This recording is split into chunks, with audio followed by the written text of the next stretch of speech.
Today's talk is entitled Seeking a Life of Depth and of Vastness. I'd like to start off with an excerpt from the Dhammapada, chapter 13, The World. Quote,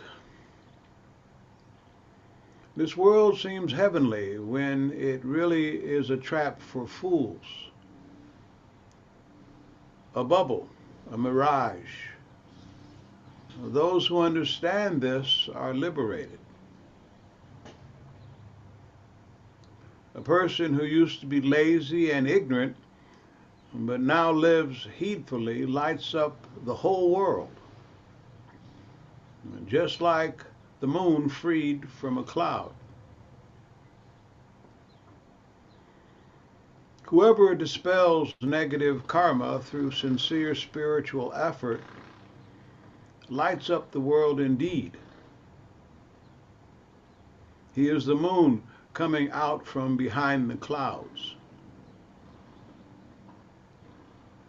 The few who understand what is real, like the handful of birds able to escape a trapper's net, fly to the heavens." Again, this is an excerpt from our Still Point Dhammapada, created a long time ago. That was chapter 13 of The World.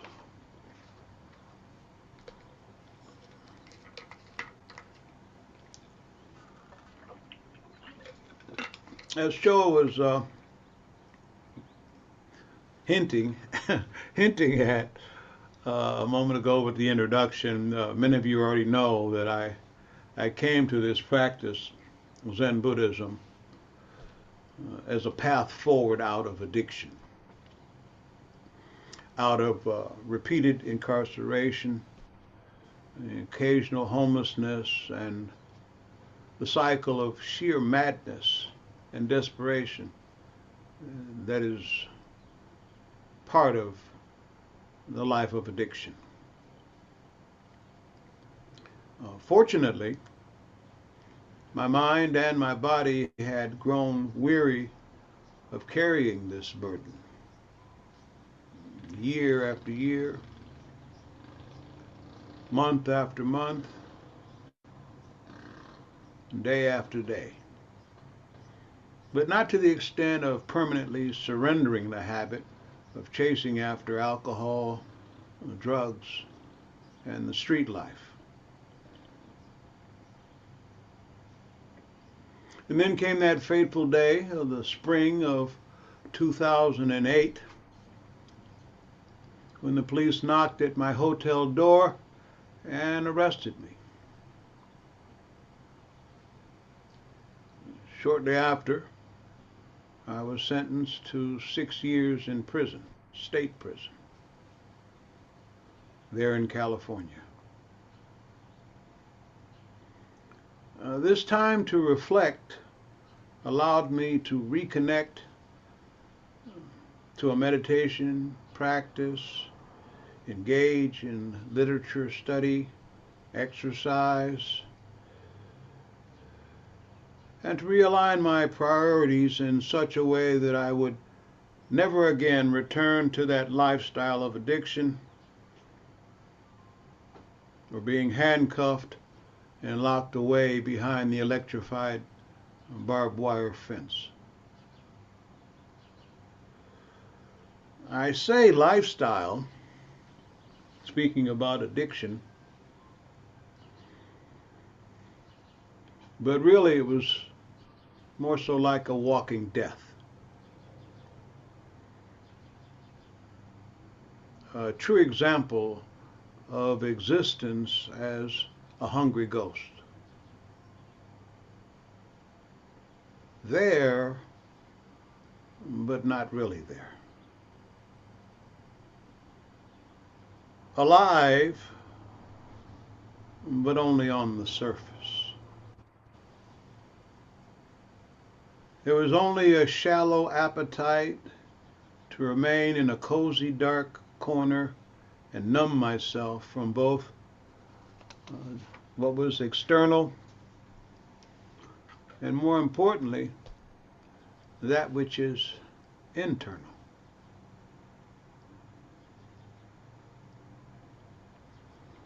Living like a hunted animal may have seemed exciting at the time, and perhaps even revolutionary.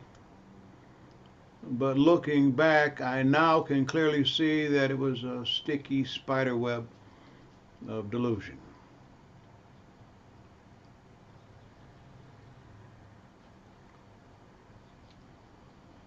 Perhaps some of you have found your way to this practice of Zazen and Buddhist study under similar circumstances.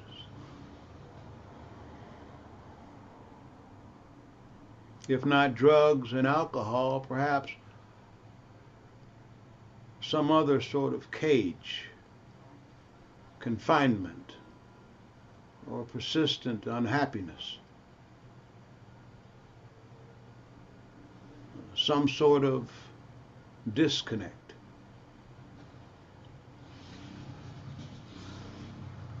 Perhaps there are as many reasons for entering the spiritual path as there are human beings, each unique and personal. Some reasons may be societal or cultural. Whatever the reason, we are here together now, supporting one another as best as we can within the turmoil that it can be while living this human life.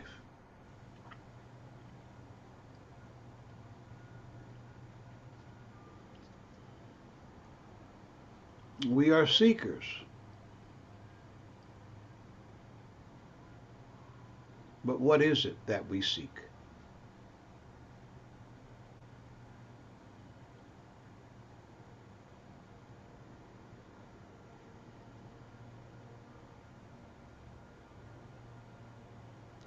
When I first began to practice seriously, I imagined that the goal was to achieve some sort of mental catharsis, some sort of fantastic implosion that would clear away all obstacles to eternal joy and limitless clarity. And then I began to learn that an important part of this journey was to reconnect the thinking head to the acting components of the body.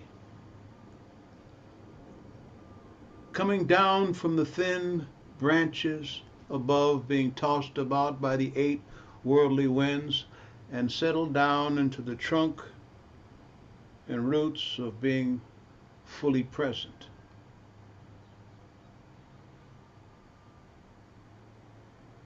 And in so doing, to water and cultivate the nourishing garden of self-compassion.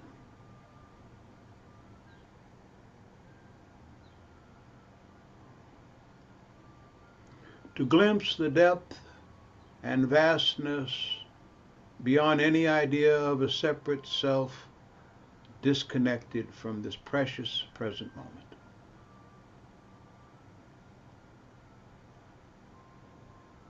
So simple. And always available to us.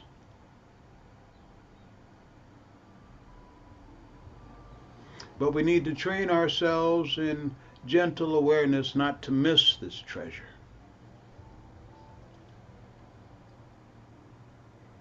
To let go of the shallowness of distraction and apathy.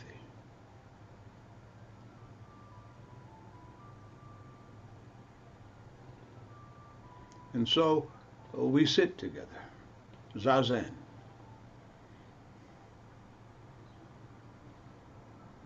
We sit zazen alone at home.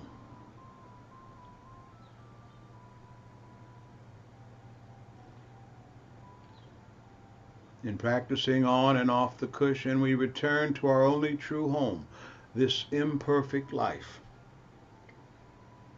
that each of us has, unfolding perfectly just as it is.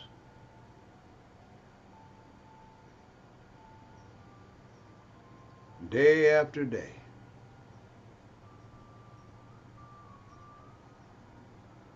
Month after month. And year after year.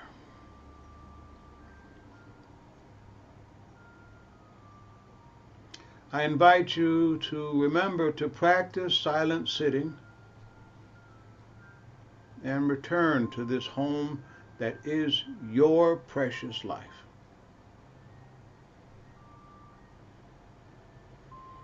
You are a seeker of great depth and of great vastness.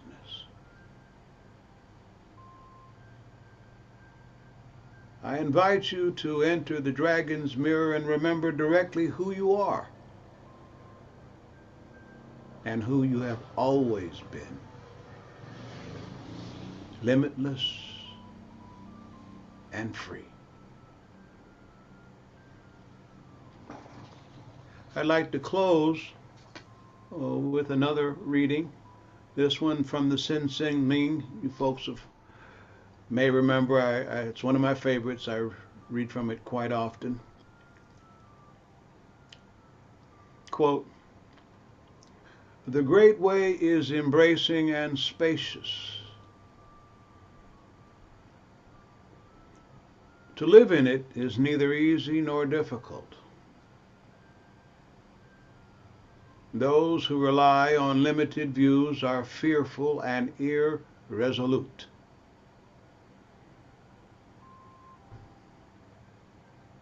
The faster they hurry, the slower they go. To have a narrow mind and to be attached to getting enlightenment is to lose one's center and go astray. When one is free from attachment, all things are as they are, and there is neither coming nor going. When in harmony with the nature of things, your own fundamental nature, you will walk freely and undisturbed." Again, this is an excerpt from the Sin Sing Ming, supposedly written by the third Zen patriarch and translated by Richard B. Clarke. One of my favorites. Thank you for listening.